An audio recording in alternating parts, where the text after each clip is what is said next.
Hi guys, so today we are talking all about the bone structure test. So the bone structure test is exactly what it sounds like. It's all about the bone structure because it's the bone structure that's going to determine the native lines of your body, because the flesh is going to lay on your bone structure and the bones are going to determine the shape that the flesh takes. And then of course your clothing also hangs on your bone structure. So because of this, we have the bone structure test. And if you guys want more information on the bone structures and everything like that, I'll leave some information down below in the description box. And if you guys like this kind of content, I also have exclusive content on Miriam Style Club, so you guys can check that out. I'll leave a link down below to that. Let's get right into it. It's 7 questions total. So the first thing we want to think about when we're thinking about bone structure is simply, is this bone structure more structured? Are the bones longer? Can they hold a lot of weight to them, a lot of visual weight? Or are they small and really quite short and they don't offer as much structure? So the bone structures with more gravitas are going to be those bone structures that are answers A or B, and the bone structures that can't really handle that much visual weight to them, those are going to be answers D and E. And in the middle will be exactly what it sounds like, somewhere in the middle. So that will be answer C. So keep that in mind and don't get too lost in the specifics when it comes to this bone structure test. So let's start with the first question, which is your cheekbones. So your cheekbones could be answer A, sharp, and answer A is basically like Tilda Swinton's cheekbones, like Keira Knightley's cheekbones, pretty sharp and prominent. The next one is answer B.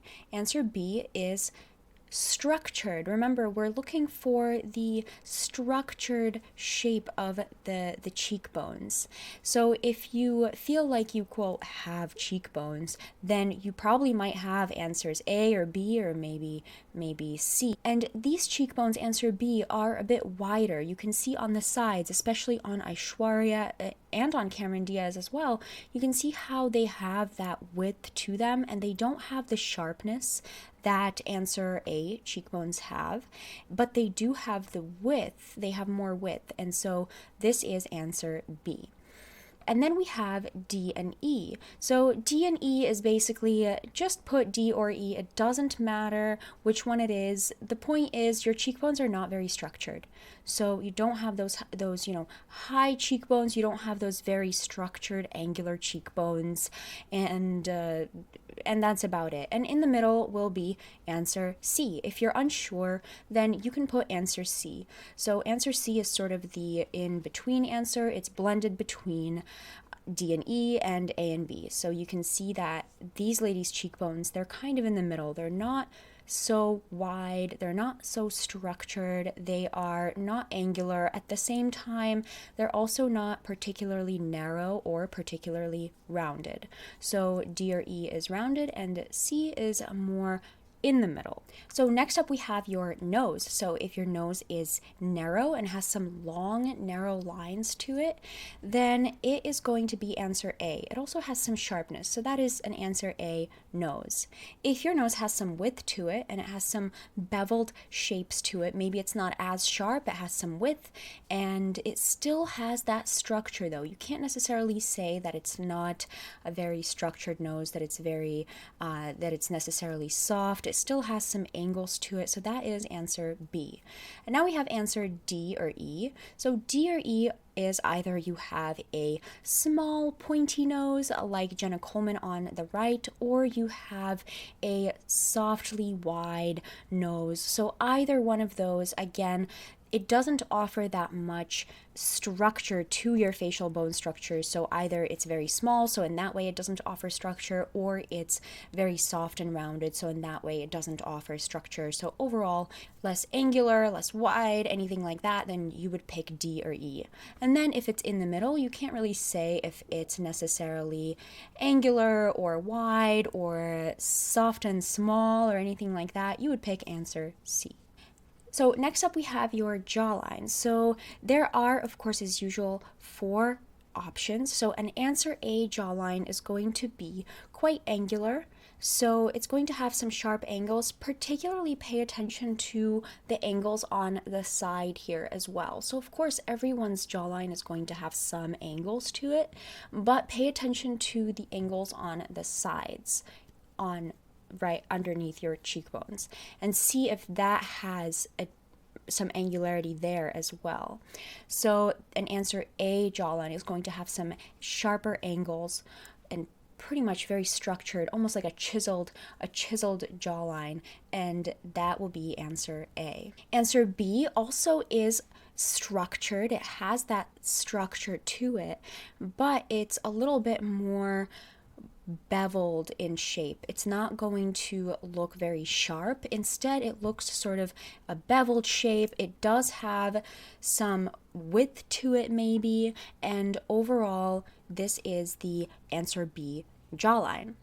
And then next we have, you can see how these two ladies' jawlines, they don't have as much structure to them. So either it's very rounded and it doesn't have that much structure to it, or otherwise it's tapered and maybe a little bit pointy, and then that also means it doesn't necessarily have as much structure to it as the other 2 options that we saw. And of course there is in the middle. So in the middle, the jawlines are exactly what they sound like. They're not necessarily rounded, they're not necessarily pointy, and they're also not necessarily sharp or beveled. So that is in the middle. The question of the size of your head. You might think that's not important. What does this have to do with anything? So it is important because it's going to determine how tall you look, and that is in part going to determine the length of the lines that are native to you. The idea of the vertical line is that if your head is bigger, you look shorter, and if your head is smaller, you look taller. So A or B is my head is small, making me look taller, or I am tall, so my head is small. So these 3 ladies have an answer A or B vertical line. There's no difference between A or B that much for the vertical line. And then we have in the middle, my head makes me look of moderate height. So these people all look like they are of moderate height, and their vertical line is answer C. And then we have D, my head makes me look shorter than I am because it's big. So you can see these 3 ladies, they look shorter than they are because their head is big. So in that way, they have a short vertical line. So this kind of makes their bodies look smaller in proportion to their heads, even though they are tall.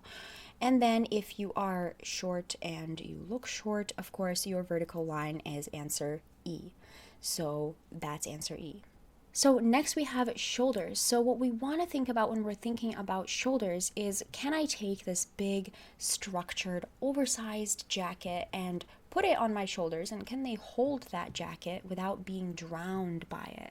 So you can think of that and keep that in mind when we're thinking about the shoulders. Going back to our 3 ladies, our 3 examples, which of these ladies would you say could handle, in terms of their shoulders, a big oversized jacket and not be drowned by it? Rachel Weisz on the far left would better be able to handle an oversized jacket because her bone structure has that structure that can hold an oversized jacket. Imagine if we put this oversized jacket, this very big, structured, and thick oversized jacket on Christina Ricci, then she would be completely drowned by it. So this is what we're thinking about when we're thinking about shoulders. And for Jennifer Morrison in the middle, she would be somewhere in the middle. She wouldn't be exactly drowned by it, but she also wouldn't be able to hold that structure as well as Rachel Weisz on the far left. So answer A shoulders are sharp and they have structure. Answer B shoulders are beveled and they also have structure. And now we move on to answer D or E shoulders. So D or E shoulders are generally a bit more sloped. Maybe they are not that wide. They might be narrow.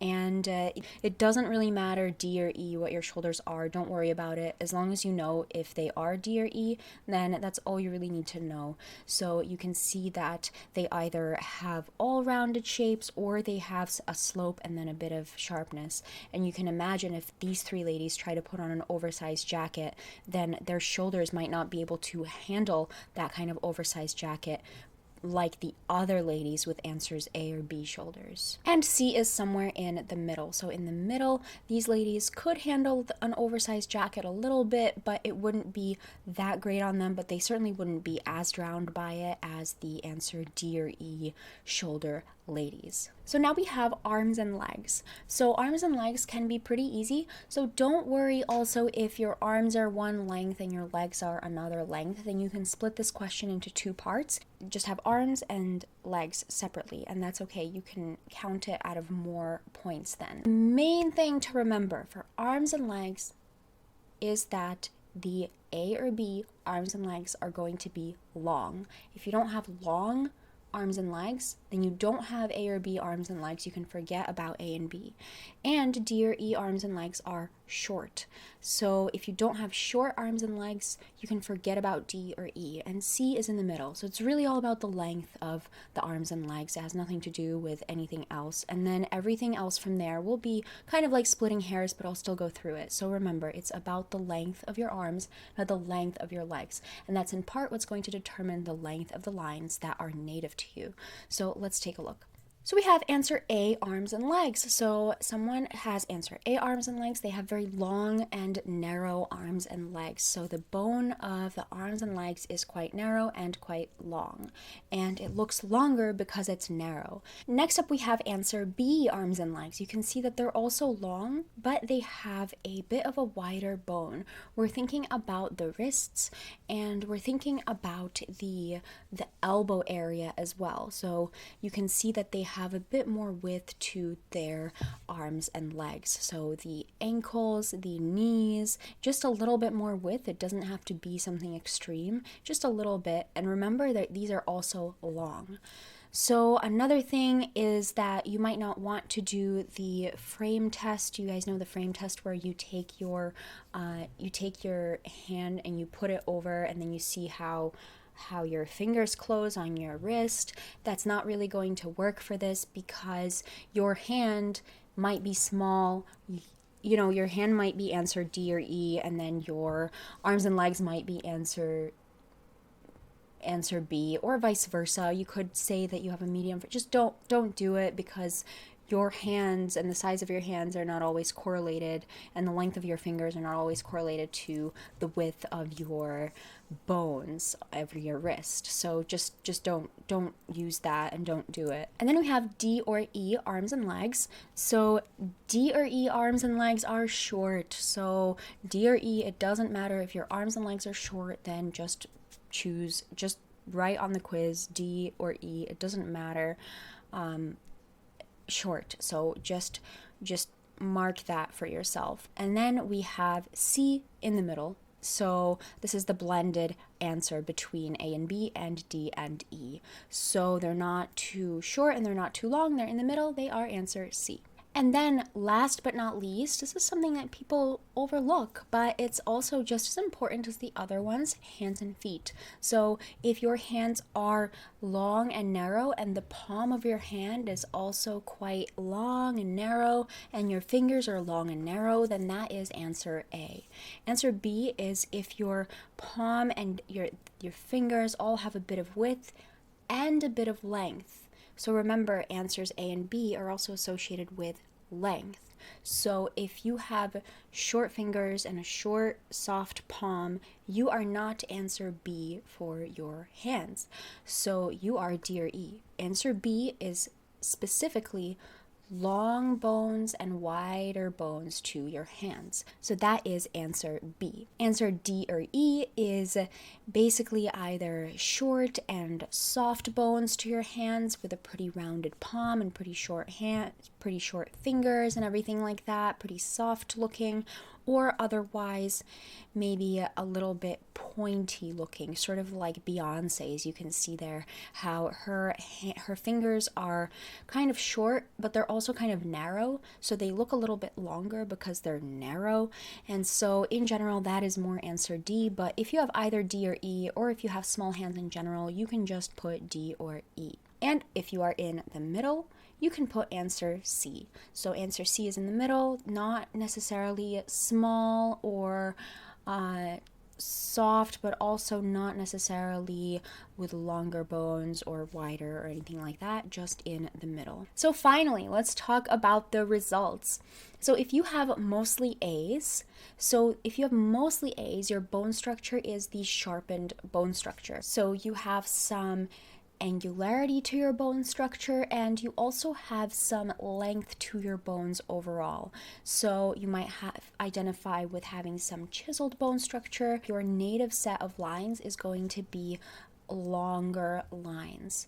If you have mostly B's, then you have the beveled bone structure. So you can see that these bones are also quite long, beveled angles to their bone structure. Mostly D or E. D or E is all about short. So your bones are short and rounded. So you have the rounded bone structure. And if you have a mix of A and B and D and E, you might find that you are a mixed bone structure. So because you have this mixture of structure and softness to your overall bone structure, you look amazing with a mixture of opposites in your lines. And then finally, we have the blended bone structure, which is all or mostly answer C's. So you look amazing in some smooth silhouettes. Your bone structure is pretty smooth and blended, and it's not necessarily sharp or rounded or soft or sloped or anything like that. So yes, these are just sort of groups of bone structures. They are a spectrum of bone structures. We are all, of course, we have unique bodies, we have unique bone structures, and you can be in the middle between any two types. You can have elements of different types of bone structures, and you can watch my video on the 5 bone structures that I'll leave a link to down below so that you could see the native sets of lines that are really sort of like you're wearing your own skin when it comes to your bone structure. It's kind of if you wear these lines, your clothing will be an extension and look quite natural to your bone structure and not fight against it and not create juxtaposition. That's an update for you guys. If you're still watching this now, you might be interested, is that I am sort of considering that the bone structures are really tendencies. Just like in artistic license for the skin undertone spectrum, we also have a spectrum of bone structures, which we don't really have to even say, right? We know that everybody is their own individual, but I really want to see and explore in the future how this works overall, how this kind of blending between, let's say, a mixed type and a rounded type, or a mixed type and a bevel type, or a sharpened type, or a blended type and a mixed type, sort of just how do these bone structures, how do the lines change as we start to look at more individual bone structures. So what we have here are tendencies. So each one of these bone structures is a group of bone structures, it's a group of lines, but there are also people in between, just like the skin undertone spectrum. You know, there are people in between cool and delicate and cool and radiant, of course. There could be people who are in between, let's say, blended and mixed, for example. And for them, maybe their lines are more in the middle as well. For example, they could need a little bit of detail, they could need a little bit of color blocking, maybe some elements of the mixed type, but they could also need some smoother lines maybe, or not an excess of detail so that they can honor some of their blended bone structure as well. So let me know what you guys think of all of this. I am really excited about body geometry. I'm excited about sort of the exploring different directions that we might go here, and soon enough I might have a video on how to determine your facial features, how to determine your body's flesh and things like that, but those are not the important things when it comes to determining your body type. Your body type is all about the bone structure because, of course, the 5 main types are separated into bone structures. They're not separated into flesh, and that's also a part of why I feel like people who first come to body typing and this type of body typing are confused. And of course, if you're still here, you must be interested enough, or you didn't shut the video off and you're annoyed that I'm still talking, but if you're still here and you like this kind of stuff, then leave a comment down below, let me know your thoughts, and I will also leave a link to